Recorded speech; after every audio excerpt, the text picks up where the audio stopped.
A ver, mira, respecto a lo primero que me comentaste, yo te diría que el, a mí lo que me llama la atención eh, es lo siguiente, o sea, se habla de la contingencia mapuche, lo que está pasando, como si fuera algo del presente. Y en eso yo creo que pudo haber colaborado el que aquí se instalara una dictadura militar. Y durante ese periodo de dictadura militar se haya limitado, digamos, el quehacer de la prensa. Nosotros, por ejemplo, conversando con gente, en otros momentos, siempre supimos de que, por ejemplo, el tema de la tierra, de la recuperación de la tierra, no se detuvo con la dictadura militar, a pesar de la represión que hubo, que siempre se peleó por ella. Pero parece que en la conciencia nacional y a veces en la conciencia regional eso está como medio difuso y pareciera que este posicionamiento mapuche así de lo público hubiera llegado con la democracia y con la apertura de los medios de comunicación nuevamente. Pero estos movimientos si tú lo ves a escala histórica, es un movimiento de largo plazo, o sea, de mucho tiempo que se viene desarrollando, o sea, desde que a nosotros se nos conquistó nuestro territorio, se nos despojó de la tierra, los recursos que tenía y se nos metió en comunidades, que bueno, son reducciones, es que han estado los fenómenos de resistencia. Y han habido montones de organizaciones y han habido montones de liderazgos que a su vez han ocupado montones de estrategias para acercarse o no, digamos, a los detentores del poder para poder salir, digamos, con sus demandas o sus reivindicaciones. Entonces, después si tú ves si la academia, como esta Universidad de Concepción o la Universidad de la Frontera o allá en Santiago la Universidad de Chile, por ejemplo, han tenido eso o lo han considerado, una cuestión que también depende de las motivaciones de esas mismas disciplinas, de esas mismas áreas, porque nosotros nos hicimos la idea de que cuando se empezó a hablar de los mapuches, se empezó a investigar acerca de los mapuches en términos académicos, no lo hicieron los investigadores nacionales, lo hicieron investigadores extranjeros.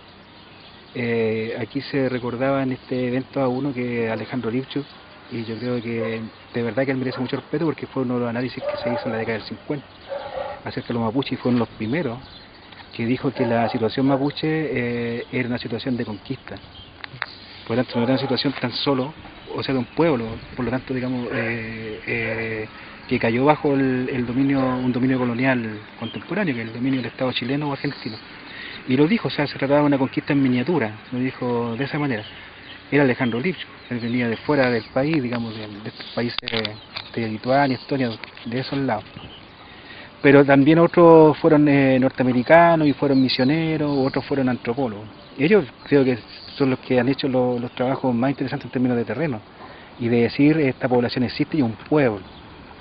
Aparte que lo dijeran nuestros propios dirigentes y lo dijeran nuestras propias organizaciones. Desde mucho tiempo, ¿no? Desde hace mucho tiempo. Entonces, ¿qué es lo que pasa? Que a veces tú no encuentras el interlocutor, o sea, que él te tome eso y te lo desarrolle. Pero la Academia Chilena no, si tú ves la historia antes de la década de los 80, lo que se investigaba en los araucanos de allá del siglo I, siglo II, digamos, o desde que llegaron los españoles acá. Como algo más folclórico. Claro, era como lo que tenía campo de estudio, pero no éramos los mapuches contemporáneos, los mapuches de ahora, los mapuches que ya estábamos viviendo en ciudades, que estábamos trabajando en sindicatos o que estábamos viendo en las poblaciones, no, para nada. Entonces yo recuerdo cuando empecé en Asmapu, en Santiago, en el año 83, a participar, yo era joven, jovencito, pero yo escuchaba a los dirigentes que también eran jóvenes, pero para mí eran mayores. Y ellos decían que en Santiago por lo menos habíamos unos 500.000 mapuches viviendo. Y nosotros manejábamos esos datos y después, claro, los datos del censo dijeron que efectivamente habían como 500.000 mapuches viviendo en Santiago. Y nosotros empezamos a hablar de los mapuches urbanos, de los mapuches migrantes, de que existíamos. Pero después, claro, la ciencia o la disciplina, ¿no es cierto?, tal o cual de la academia, se empieza a posicionar de esos temas que el movimiento social, y mapuche en particular, ya lo había evidenciado a través de sus manifiestos y de sus escritos. Entonces, Aparentemente a veces los movimientos no existen porque no aparecen en los diarios o no aparecen en las investigaciones, digamos, de las universidades, como te decía, como un objeto o un campo de estudio, pero han estado ahí vivo coleando todo el tiempo, todo el tiempo. Y luego yo creo que uno de los temas, eso sí, que ya se vuelve mucho más complejo de comprender, es que hoy día, o desde la década de la dictadura, o sea, el periodo del final del 70 en adelante, se posicionó en este país un modelo neoliberal. Y ese modelo neoliberal ha contado para implementarse con la venia de la dictadura militar y con la venia de los gobiernos democráticos que han venido después hasta el actual. Que no habría, entonces, ¿no habría mucha diferencia en ese sentido? No, no hay diferencia, no es la misma dictadura, como la gente lo ha dicho todas las veces, se vive una misma dictadura. Y si tú le sacas la dictadura y ves para atrás, digamos, lo que ha sucedido, es lo mismo, o sea, hay una constante.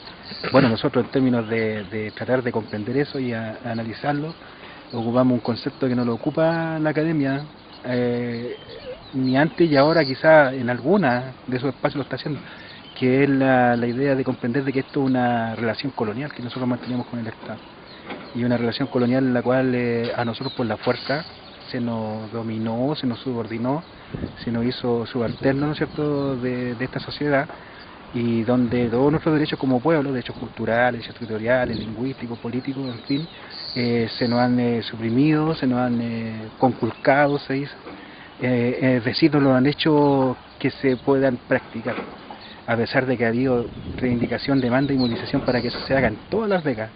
No se ha hecho, porque creo que aquí esa relación colonial trata de negar la existencia de estos pueblos al interior de la sociedad chilena, porque la sociedad chilena, como la definen la clase política en la actualidad y los grupos más duros de ella, bueno, una buena parte nucleada de lo que es la derecha chilena, pero también el centro político, reconoce y quiere, ¿no es cierto?, continuar y instituirla, digamos, la Constitución, de que nosotros somos una población nomás, un segmento de la sociedad chilena.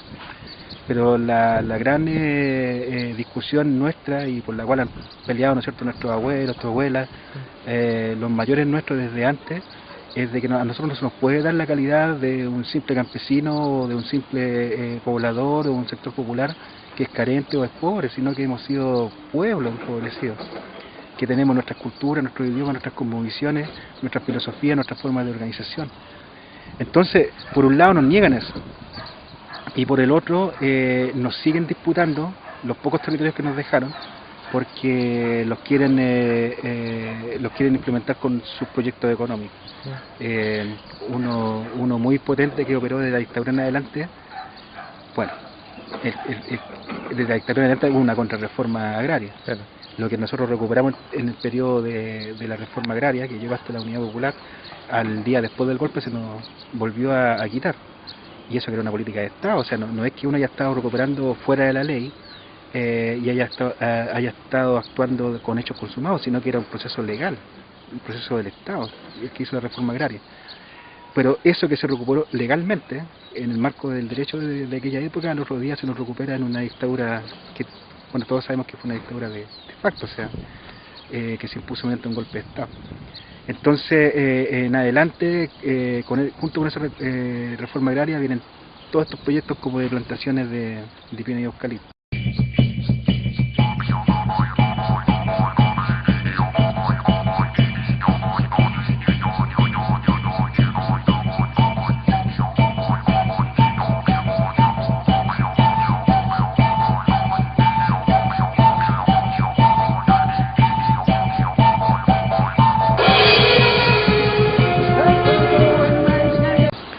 Mira, yo creo que los mapuches, desde que firmamos o no firmamos, sino que hicimos los tratados, los pactos primero con los hispanos criollos y después con los mismos chilenos en el periodo de la República, siempre se reconoció un territorio y se reconocieron nuestros poderes, nuestras potestades, nuestras propias formas de organización y de liderazgo. Y cuando tú tienes un territorio, controlas, digamos, ese territorio y tienes tus propias autoridades, ¿no es cierto?, y autogobierna ese territorio, está hablando, digamos, del acto de soberanía. Ahora, la disputa ha sido precisamente sobre eso, porque el Estado, cuando hace la conquista militar, va a desconocer nuestras potestades, o sea que son esos poderes que nosotros siempre nos dimos, estos grandes consejos, estos tragunes, estas reuniones, digamos, del ONCO, las va a desconocer y a imponer la suya, su propia institucionalidad. Entonces, por un lado, perdemos soberanía en eso, por cuanto se nos quiere hacer dependiente de estas otras estructuras estatales, y por otro lado se nos arrebata el control del territorio, del espacio, o sea, de decidir, ¿no es cierto?, sobre ello, o por último, no necesariamente para transformarlo y volverlo en una mercancía, pero para hacer uso de ello, ¿no es cierto?, como se ha hecho milenariamente, y producto de ese uso se han conservado en términos de lo que son sus recursos. Entonces esta idea de soberanía tiene como relación con el tema de la vida, en definitiva, de controlar la vida. Tiene relación, claro, con un tema más interrelacionado. No es solamente un acto jurídico, que también lo es porque hubo parlamento. Eso no podemos olvidar los mapuches. O sea, aquí las cosas estuvieron escritas y el Estado las reconoció. Ahora, cuando el Estado viola esto a través de una guerra, esos parlamentos que reconocen la soberanía no expiran, o sea, siguen vigentes hasta el día de hoy. Y por supuesto es un asunto que tiene que ver con la relación nuestra con el territorio, con el espacio, o sea, y no tan solo el espacio en el sentido de verlo como recurso, como cosa, sino que son con otras formas de vida que son complementarias a nosotros. Nosotros somos un elemento más dentro de todo esto. Ahora, si nosotros hacemos abuso de los otros elementos, evidentemente que perdemos, y entre esos perdemos la misma soberanía, o sea, sobre eso, porque uno lo vamos a deteriorar, o bien lo vamos a vender, y otros, ¿no es cierto?, lo van a explotar y lo van a, como sucede en la actualidad, ¿no es cierto?, lo van a terminar arruinando, contaminando, como uno quiera identificar.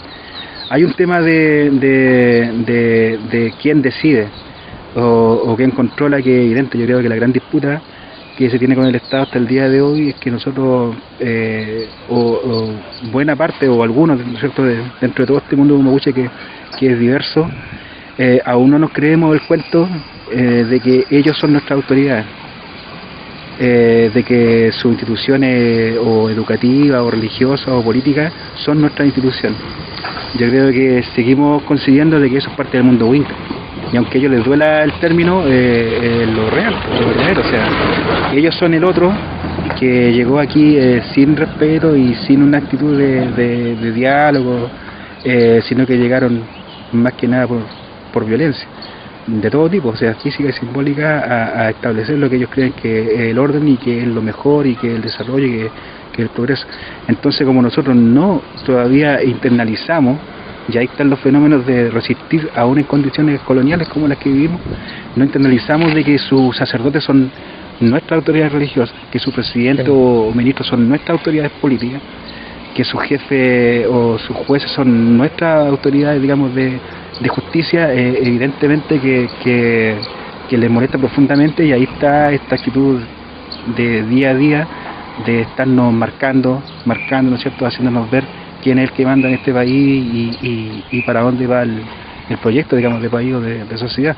Eso sí, reconocemos que dentro de la sociedad chilena también hay maduraciones de líneas que antes estaban presentes también, pero que se perdieron por una cuestión de hegemonía, pero de gente que consigue que este país también se puede construir de una manera mucho más plural, más participativa, más complementaria. Pero reconocemos esos sectores de la sociedad chilena, en los grupos de trabajadores, en cierta parte de la clase política.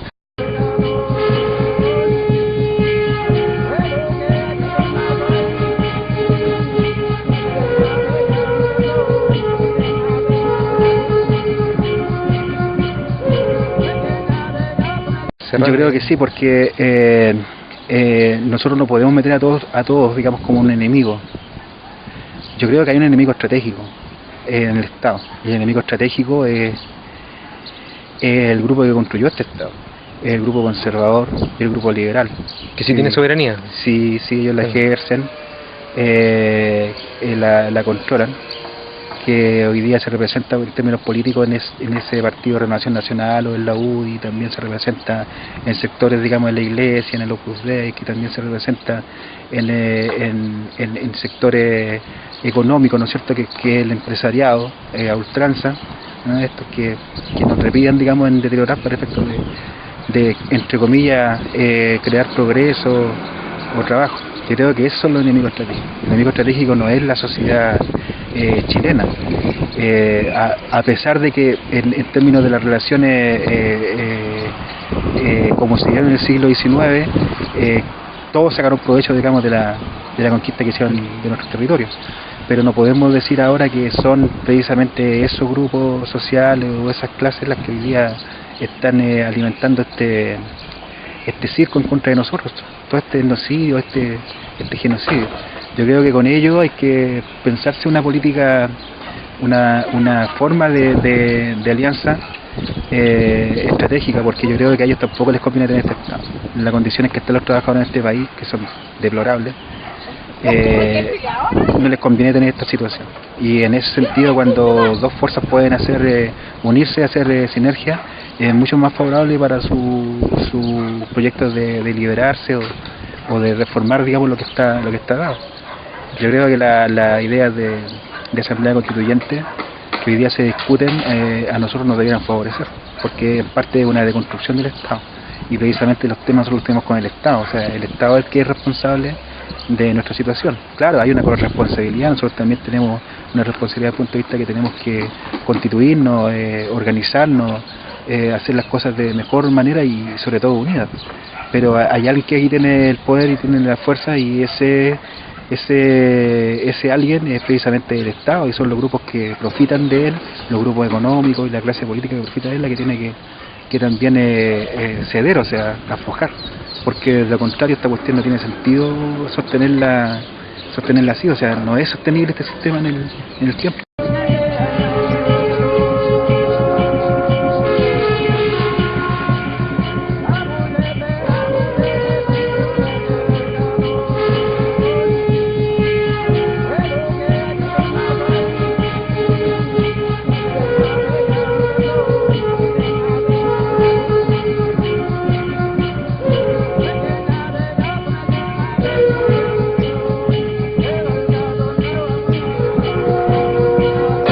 Exacto, bueno, Frey, o sea, que empresario. O sea, yo pienso que sí, es un tema que viene a futuro, es un tema de futuro que tenemos que ir viendo bien, o sea, observando bien el fenómeno, porque de verdad estos tipos están agarrados con dientes y muelas y no van a soltar la tierra que le ha dado todos estos beneficios y toda esta granjería así de la noche a la mañana por principios democráticos, liberales o lo que sea. Estos gallos son profundamente fascistas. Y son profundamente racistas, y eso ha quedado demostrado en la historia de este país y en la relación con nosotros. Entonces el camino es un poco complejo, pero no es imposible. Además, dentro de la sociedad mapuche, a pesar de su diversificación que existe y a veces de su dispersión en el plano más político, igual se van generando un montón de experiencias que yo creo que van a conducir el día de mañana en un plano mucho más de coexistencia de estas posiciones y de entendimiento a zafarse, digamos, de estas condiciones coloniales.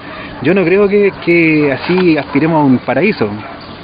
Es difícil pensar de que vamos a volver a lo de antes o bien decir vamos a construir algo superior al estado actual. Pero por último tenemos el derecho a sacarnos esta dominación de encima y en eso ver y experimentar, ¿no es cierto?, las posibilidades que tenemos de construir aparte una relación distinta a una forma de sociedad mucho más armónica que la que tenemos hoy día. O sea, el futuro en cierta medida es prometedor. Yo tengo fe en eso, tengo fe, pero lo que quiero decir es que tampoco hay que pasarse tantas películas. Yo creo que las cicatrices que tenemos en la relación con el Estado y con la sociedad chilena no se van a borrar la noche a la mañana. No se va a solucionar el problema de pobreza así de la noche a la mañana, o el problema del empobrecimiento. Y yo pienso que vamos a tener que transcurrir una etapa o un proceso en el cual vamos a tener que vivirla internamente, muy internamente también los mapuches, porque producto de la relación que el Estado establece muchas veces con el movimiento mapuche, con la parte organizada, la parte política de la sociedad mapuche, a veces uno puede decir es fácil de que el Estado saque una tajada de ese movimiento, lo coopte, porque ya hemos conocido fenómenos de ese tipo, y que ese elemento que coopta, que lo atrapa para él, trabaje para él, pero no haga cambiar la situación más estructural. Claro. Si eso lo vemos. Entonces yo pienso que las posiciones autonomistas, estas posiciones de ganar terreno en el plano de los derechos políticos del país nuestro, que en el fondo derecho al autogobierno y al territorio, tienen su tiempo, o sea, para que se desarrollen. En los hechos se puede avanzar, pero duro, porque claro, el Estado te da con toda su maquinaria bélica. Pero el terreno de lo político pienso que hay que explotarlo mucho más, porque yo creo que hoy día en el mundo hay tribunas para que se hagan acusaciones y se hagan sanciones, digamos, a estados coloniales como Chile y la Argentina. Y eso necesariamente condiciona las posibilidades de una salida política, sin que se dispare un tiro, porque hay que dejar eso digamos, de lado, porque bueno, la violencia, tú sabes, cuando tú tienes un enemigo que está archiarmado, el sacrificio va a ser tuyo, claro, en términos completos. Entonces nosotros procedimos o venimos de una sociedad que es política, se llama Mapuche es política, siempre lo ha demostrado. Sí, fue victorioso en los campos de batalla cuando peleó, pero no peleó para aniquilar, peleó para negociar, para llegar a un estado de equilibrio hasta con sus enemigos y también internamente. Y yo creo que esa vocación es la que nosotros tenemos que proyectar, o sea, en el fondo aquí nosotros no nos podemos dejar humillar, ni someter, ni colonizar como ha sido hasta ahora. Hay que revertirlo, pero tampoco podemos dar vuelta a la tortilla y hacer una limpieza étnica como es ellos digamos, lo han hecho con nosotros o lo han hecho con otros pueblos.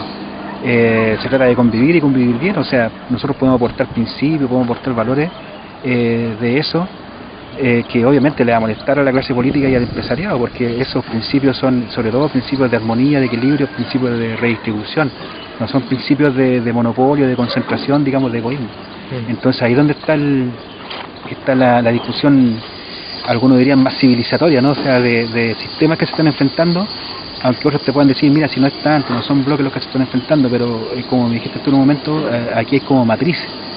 Hay matrices, digamos, de las cuales uno saca, ¿no es cierto?, lecciones y está unida a esa matriz. Aunque uno cambie también, se modifique, hay una matriz que no la podemos perder porque es la que nos da sentido en el tiempo y en el espacio en que estamos. Y yo creo que con ellos tienen un núcleo duro, que es ese grupo que está en el poder desde que se fundaron este Estado.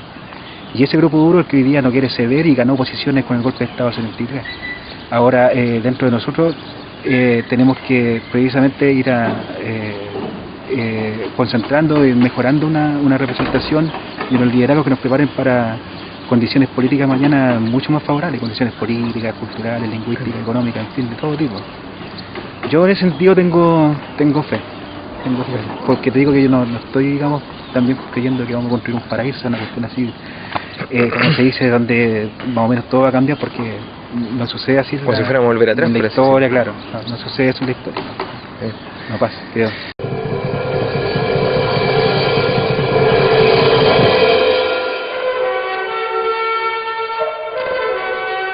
Bueno, a toda la gente que escucha, un saludo y mantener la memoria, mantener la identidad y mantener, digamos, la lucha, la actitud. Y cuando uno dice lucha, está diciendo de todas las formas que uno puede resistir, ¿no es cierto?, y avanzar. Porque yo creo que todas las estrategias son complementarias, no hay estrategia única. Yo creo que todo se puede complementar, así que en vez de excluirnos, al contrario, tenemos que ver en qué entre todos podemos colaborar. Y eso no hay que perderlo de vista. Y obviamente, como fueron los estrategas de otros tiempos mapuche, nunca hay que pelear en el terreno en que tiene dominio el enemigo, y lo otro, nunca hay que ponerse a tiro tampoco. Hay que pelear inteligentemente. Feliz. Perfecto.